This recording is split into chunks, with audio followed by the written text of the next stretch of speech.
श्री शिवाय नमस्तुभ्यम, हर हर महादेव, जय महाकाल। कैसे हैं आप सभी लोग।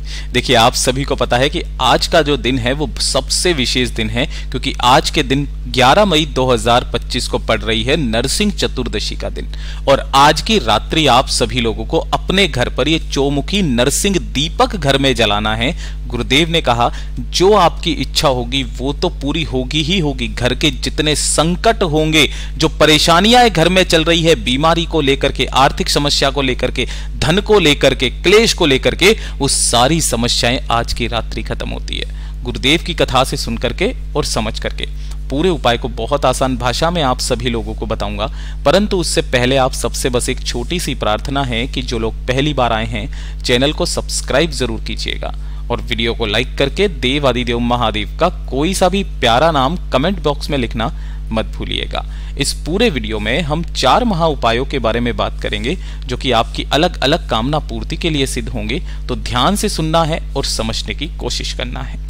सबसे पहले बात करते हैं हमारे पहले वाले उपाय की। देखिए, पहला वाला जो उपाय है पूज्य गुरुजी ने किन लोगों को करने के लिए कहा है। सबसे पहले तो गुरुदेव ने कहा कि जब आपके घर में बिल्कुल भी सुख ना हो, परिवार में बिल्कुल भी खुशियां ना हो, कोई ना कोई दिक्कत हमेशा परिवार में लगी हुई रहती है, कोई परेशानी, कोई कष्ट आपके परिवार में है, किसी की बीमारी सही नहीं हो रही होती है, घर में धन नहीं आ रहा होता है ना, या फिर आपके परिवार के लोगों में एक दूसरे में क्लेश बहुत ज्यादा मची हुई रहती है, तो गुरुदेव ने कहा आज की रात्रि इस उपाय को करना भूलना नहीं है। नरसिंह चतुर्दशी की रात्रि को आपको करना क्या है, एक दीपक तैयार करना है। और नरसिंह भगवान जी का जो दीपक लगता है ना, वो हमेशा चौमुखी लगता है। गुरुदेव ने कहा अगर आपके पास में मिट्टी का कोई चौमुखी दीपक है, मिट्टी का दीपक है, मिट्टी का ले लीजिए। अगर नहीं है तो कोई दिक्कत नहीं लेना, जो घर में गेहूं का आटा होता है उसी गेहूं के आटे को गूंथ करके और इस तरीके से आपको एक दीपक बना लेना है ना। अब जो नरसिंह भगवान जी का दीपक लगता है ना, उसके अंदर जो बाती लगती है वो कुछ अलग तरीके से लगती है। गुरुदेव ने कहा आपको 2 लंबी बातियां बनानी है, इतनी लंबी कि जब आप इस सिरे से निकालो तो वो एक ही बाती 2 सिरों से निकले, है ना। इस तरीके से इतनी लंबी बाती एक ऐसे करके बनानी है और दूसरी वाली ऐसे करके बनानी है। केवल 2 लंबी बातियां बनेगी जो कि चारों कोनों पर इस तरीके से निकलेगी, ठीक है। इसी के साथ में आपको लेना होगा थोड़ा सा सरसों का तेल, ठीक है। ध्यान रखना इस वाले उपाय में घी नहीं, सरसों का तेल आपको काम में लेना है। सरसों के तेल के साथ में ही आपको लेनी होगी इस तरीके से 7 लौंग, जिनके ऊपर का फूल भी होना चाहिए, इस चीज को मत भूल जाना। और एक लेना है आपको सफेद फूल, ठीक है ना। ध्यान रखना गुरुदेव ने कहा सफेद फूल होना चाहिए। अब सफेद फूल में केतकी का फूल और होता है, उसे भूल करके भी मत ले लेना। इसके अलावा जो सफेद फूल मिल जाए वो ले लेना। तो जो आपने दीपक तैयार किया है उस दीपक को रात्रि को 9:30 बजे के बाद, है ना, रात्रि 9:30 बजे के बाद, मैं यहां लिख भी देता हूं ताकि आप अच्छे से समझ पाए, है ना। जो आपने दीपक बनाया है इसी दीपक के अंदर आपको उस सरसों के तेल को भर देना है, ठीक है। सरसों के तेल को भर करके इस दीपक को प्रज्वलित करना है, जलाना है, ठीक है। चारों की चारों जला ली। जलाने के पश्चात आपको अपने पूरे घर में श्री शिवाय नमस्तुभ्यम मंत्र का स्मरण करते हुए, नरसिंह भगवान का स्मरण करते हुए पूरे घर में घूम जाना है, सभी कमरों में, किचन में, बालकनी में, सभी जगह पर। और घूम जाने के पश्चात जो आपके घर का बिल्कुल केंद्र स्थल हो, बीचों बीच, चाहे हॉल हो, कमरा हो, कुछ भी हो, यहां पर बीचों बीच में जाकर के आपको इस दीपक को यहां पर लगा देना है, ठीक है। यहां पर जब आप रखेंगे तो जो आपने 7 लौंग और एक फूल लिया है सफेद, उनको भी आपको इसी दीपक के पास में ही रख देना है। ध्यान रखना जब आप इस दीपक को अपने पूरे घर में घुमाएंगे, आपके एक हाथ में दीपक होगा, दूसरे हाथ में आपके 7 लौंग और एक सफेद फूल होगा, ठीक है। पूरे घर में घुमा करके इसे केंद्र स्थल पर रख देना है। पूरी रात्रि भर इसे रखे रहने देना, चाहे कितनी भी बजे तक जले, जरूरी नहीं है। गुरुदेव ने कहा कि सुबह तक जले ये दीपक, कोई जरूरी नहीं है। आपने एक बार भर के रख दिया, बस छोड़ दो नरसिंह भगवान का नाम लेकर के। अगला दिन जब आएगा ना सुबह के समय, तो दीपक को तो आप किसी भी बेलपत्र के पेड़ के नीचे, पीपल पेड़ के नीचे आप रख करके आ सकते हो। लेकिन जो 7 लौंग और एक फूल लिया है, इन्हें लेकर के और एक लोटा शुद्ध जल अपने घर का लेकर के, इसे लेकर भोलेनाथ के मंदिर में पहुंचना, शिवलिंग के पास में, ठीक है ना। यहां पहुंचकर शिवलिंग के पीछे की तरफ खड़े होना, जिससे आपका मुख उत्तर दिशा की तरफ में हो जाएगा, ठीक है। सबसे पहले उन 7 लोगों को नरसिंह भगवान का नाम लेकर के भोलेनाथ की शिवलिंग पर समर्पित करना है। और उसके पश्चात एक लोटा शुद्ध जल जो आपने लिया है, श्री शिवाय नमस्तुभ्यम मंत्र का स्मरण करते हुए इस जल को यहां पर समर्पित कर देना। समर्पित कर देने के पश्चात जो आपने एक फूल लिया है उसे माता अशोक सुंदरी के स्थान पर अपनी कामना करके जो व्यक्ति रख करके ढोक देकर के चला आ जाता है, उसी दिन से उसकी सारी समस्याएं जड़ से समाप्त होने लगती है। पूज्य गुरु जी का बहुत अद्भुत और अचूक उपाय है, जरूर कीजिएगा। अब बात करते हैं हमारे दूसरे वाले उपाय है ना। पूज्य गुरु जी ने किन लोगों को करने के लिए कहा कि अगर आपकी कोई मनोकामना है जो काफी समय से पूरी नहीं हो रही है, आपकी कोई इच्छा, कोई विशेष हृदय की बात है जिसे आप महादेव से बोल बोल करके थक गए हो लेकिन आपकी वो कामना पूरी नहीं हो रही है, या फिर आपको मन में कोई इस तरीके से है कि महादेव मेरी सुन ही नहीं रहे हैं, है ना, आपने सारे सोमवार की अष्टमी करी, व्रत किया, प्रदोष किया, शिवरात्रि करी, सब कुछ करके देख लिया, नवरात्रि के पूरे 9 दिन आपने व्रत करके रख लिए लेकिन आपकी कोई कामना पूरी नहीं हो रही है ना, तो रविवार के दिन का ये वाला उपाय करना मत भूलिएगा। ये शिव और सूर्य का उपाय है जो कि शिव महापुराण का उपाय है। पूज्य गुरु जी ने कहा एक स्टील का लोटा लेना, रविवार के दिन इस तरीके से एक स्टील का लोटा लेना जो भी आपके घर में है, और आपको चाहिए होगी इसमें डालने के लिए सबसे पहले दूध। जो आप दूध लोगे वो किसका लोगे? गाय का। और कैसा दूध होना चाहिए? कच्चा। पूरा भरने की जरूरत नहीं है, थोड़ा सा 2 चम्मच गाय का दूध लेना। साथ ही साथ आपको गिन करके लेने होंगे 11 चावल के दाने। कितने? 11 चावल के दाने, अक्षत दाने लेने हैं आपको, जो कहीं से भी खंडित ना हो, कटे फटे ना हो। साथ ही साथ आपको लेना होगा 1 गुड़ का टुकड़ा, ठीक है, 1 गुड़ का टुकड़ा। और सबसे महत्वपूर्ण जो चीज है ना वो है मात्र 1 बेलपत्र। अब ये वाली जो 1 बेलपत्र आप लोगे ना, कोशिश करना कि शिवलिंग पर चढ़ी हुई आपको बेलपत्र मिल जाए तो बहुत अच्छी बात है, ठीक है ना। इस तरीके से आपने जो ये जितनी भी चीजें ली है उन सभी चीजों को आपको इसी कलश के अंदर डाल देना है। थोड़ा सा दूध डाल देना, 11 चावल के दाने, 1 गुड़ का टुकड़ा और 1 शिव पर चढ़ी हुई बेलपत्र, चारों को डाल करके बाकी अपने इसी वाले लोटे को घर के शुद्ध जल से भर लेना, ठीक है।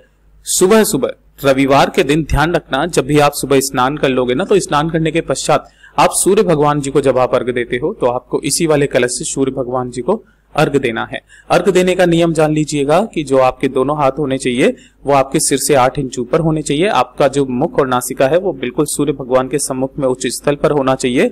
और सूर्य भगवान जी के जो भी मंत्र हैं, ओम मित्राय नमः, ओम रवे नमः, ओम सूर्याय नमः, ओम भानवे नमः, ओम खगय नमः, ओम पुष्णाय नमः, ओम हिरण्यगर्भाय नमः, ओम मारीचाय नमः, ओम आदित्याय नमः, ओम सावित्र्याय नमः, ओम अर्कार्याय नमः, ओम भास्कराय नमः।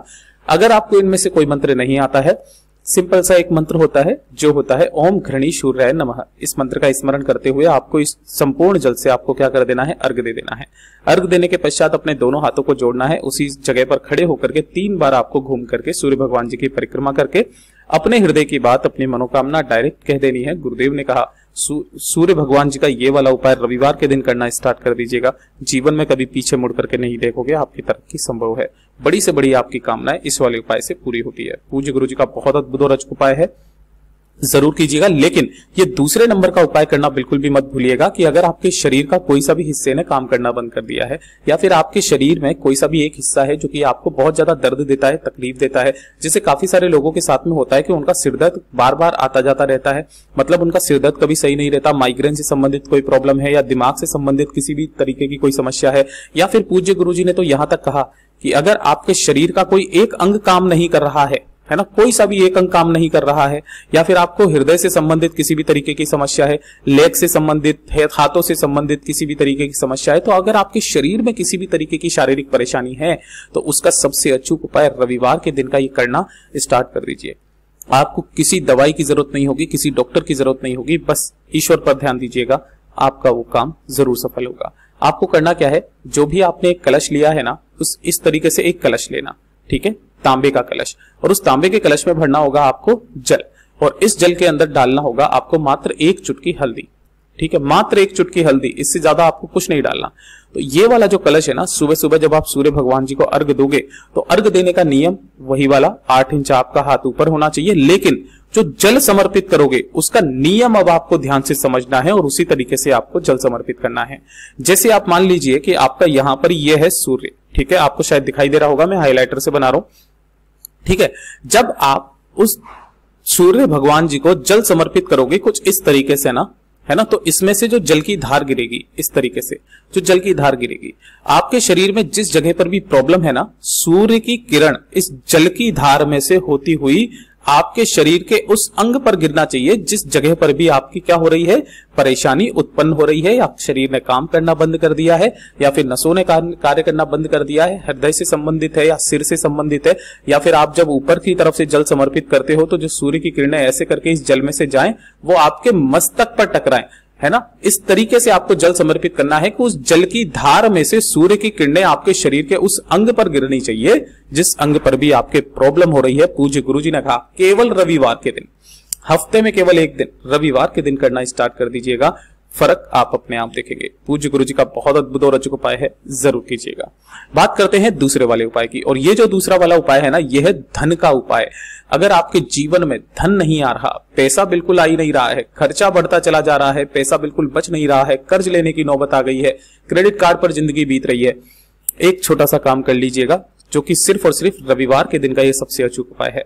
मात्र एक बेलपत्र आपको लेना है जो कहीं से भी खंडित कटा फिटा ना हो, और दूसरे नंबर पर आपको लेना होगा एक शमी का पत्ता, मात्र एक। कहां से तोड़ोगे, इस जगह से तोड़ना, ये जो गोले में बनाया ये एक शमी का पत्ता है। इस तरीके से आपको एक शमी का पत्ता, एक बेलपत्र और साथ ही साथ एक चुटकी शहद, मात्र 2 बूंद आपको शहद की चाहिए, इससे ज्यादा आपको नहीं चाहिए, ठीक है। और एक लोटा शुद्ध जल अपने घर का ले लेना तांबे के कलश में। इन्हें लेकर के आपको रविवार के दिन पहुंचना है भोलेनाथ के मंदिर में शिवलिंग के पास। इधर शिवलिंग के पीछे की तरफ में खड़े होना, उत्तर दिशा की तरफ में मुख करके सबसे पहले एक लोटा शुद्ध जल भोलेनाथ की शिवलिंग पर समर्पित करना, श्री शिवाय नमस्तुभ्यम मंत्र का स्मरण करते हुए। जब ये पूरा जल समर्पित हो जाए, जल समर्पित कर देने के पश्चात शिवलिंग को अच्छे से साफ करना। साफ करने के बाद में जो आपने एक बेलपत्र लिया है ना, इस एक बेलपत्र की जो बीच वाली पत्ती है, ये वाली, इस वाली पत्ती पर आपको लगाना होगा शहद। आपको दिखाई नहीं दे रहा होगा लेकिन मैं आपको बता देता हूं, इस वाली पत्ती पर यहां पर आपको लगाना होगा शहद, ठीक है। और इसी शहद के ऊपर आपने जो एक शमी का पत्ता लिया है ना, उस एक शमी के पत्ते को इस तरीके से चिपका देना है। चिपका देने के पश्चात आपका जो दाहिना हाथ है, उस दाहिने हाथ पर आपको इस एक बेलपत्र को इस तरीके से रखना है जिसके ऊपर आपने शमी का पत्ता रखा हुआ है। अपना नाम और अपना गोत्र बोल करके भोले बाबा से अपने धन की जो भी समस्याएं आ रही है जीवन में, उसको खत्म करने की कामना करते हुए, धन की वृद्धि की कामना करते हुए, ऐसा का ऐसा ही आपको शिवलिंग पर किस तरीके से समर्पित करना है कि जब आप इसे समर्पित करें तो जो शमी का पत्ता है वो नीचे की तरफ में चला जाए, डंडिया माता अशोक सुंदरी के तरफ में रहे और बीच वाली पत्ती का मुख आपकी तरफ में रहे। केवल रविवार के दिन इस बेलपत्र और शमी पत्र को शहद के साथ चढ़ाना स्टार्ट कर दीजिएगा। आपके जीवन से धन की समस्याएं धीरे धीरे करके खत्म होने लगेगी। पूज्य गुरुजी का बहुत अद्भुत और अचूक उपाय है, जरूर कीजिएगा। और अब बात करते हैं तीसरे नंबर का उपाय, जो कि आपके घर की समस्त समस्याओं का कारण है। अगर आपके घर में आपको लगता है कि नकारात्मक ऊर्जा बहुत ज्यादा है, घर में बिल्कुल भी सुख शांति समृद्धि नहीं है, धन की आवक सी रुक गई है, परिवार में क्लेश बहुत ज्यादा हो रहा है, कोई मंगल कार्य नहीं हो रहा है, जीवन में समस्या पे समस्या आती चली जा रही है एक के बाद एक, तो एक लोटा शुद्ध जल अपने घर का ले लेना तांबे के कलश में, ठीक है। एक दीपक आपको तैयार करना होगा यहाँ पर गोल बाती का। किसका करना है? गोल बाती का एक दीपक तैयार करना, जिसके अंदर आपको भरना होगा घी। एक लेना होगा इस तरीके से बेल का फल। इस टाइम पर बहुत सारे बेल के फल आपको इजीली मिल जाएंगे, मात्र एक बेल का फल आपको यहाँ पर ले लेना है, ठीक है। अब जब भी आप इस एक बेल के फल को लेंगे ना, ऊपर से इसे काटना, इसके अंदर का जो ये गूदा होता है इसे निकालना, और इसके अंदर आपको भरना होगा, मतलब खोखला हो जाएगा ना, उसके अंदर आपको भरना होगा घर पर बना करके पंजीरी, ठीक है। इस तरीके से पंजीरी बनाना। पंजीरी बनाने का एक छोटा सा तरीका होता है कि जब आप कढ़ाई के अंदर अपने गेहूं के आटे को सेकते हो ना, तो उसे सेकते रहना जब तक कि वो ब्राउन ना हो जाए। उसके बाद में उसके अंदर घी, मेवा, शक्कर मिला करके आप पंजीरी को बना सकते हैं। इसी पंजीरी को आपको करना क्या है, इसी वाले बेल के फल के अंदर भर देना है और इसके ऊपर वापस से ढक्कन लगा देना है। इस बेल के फल को ले जाकर के अपने पूरे घर में आपको श्री शिवाय नमस्तुभ्यम मंत्र का स्मरण करते हुए घूम जाना है। घूम जाने के पश्चात इस बेल के फल को लेना, साथ ही साथ एक लोटा शुद्ध जल और एक दीपक जो आपने लिया है, इन्हें लेकर के आपके आसपास जो भी बेल पत्र का पेड़ है वहां पर पहुंच जाना। सबसे पहले आपको वहां पर जल समर्पित करना है। जल समर्पित कर देने के पश्चात आपको यहाँ एक दीपक तैयार करना है। वो जो दीपक आप लेकर के आए हो उसे प्रज्वलित कर देना। प्रज्वलित कर देने के पश्चात अपने पितरों का स्मरण करके एक छोटा सा गड्ढा यहाँ पर खोदना है और उस गड्ढे के अंदर अपने घर की सुख शांति समृद्धि की कामना करते हुए उस बेल के फल को गाड़ करके अच्छे से और वहां पर लग करके चले आ जाना है। पूज्य गुरुजी ने कहा किसी भी दिन आप ये वाला काम कर लीजिए, जो सोमवार पड़े, जो प्रदोष पड़े, जो शिवरात्रि पड़े, केवल एक बार आपको ये वाला उपाय करना है। आपके घर में कितनी संपदा बढ़ती है बताइएगा जरूर। पूज्य गुरुजी के सभी उपाय बहुत ही ज्यादा खास और अद्भुत है, जरूर कीजिएगा। वीडियो पसंद आए तो लाइक जरूर करना, चैनल को सब्सक्राइब जरूर कीजिएगा। मैं आपसे मिलता हूँ अगले वीडियो में, तब तक के लिए ओम नमः शिवाय, हर हर महादेव, जय महाकाल।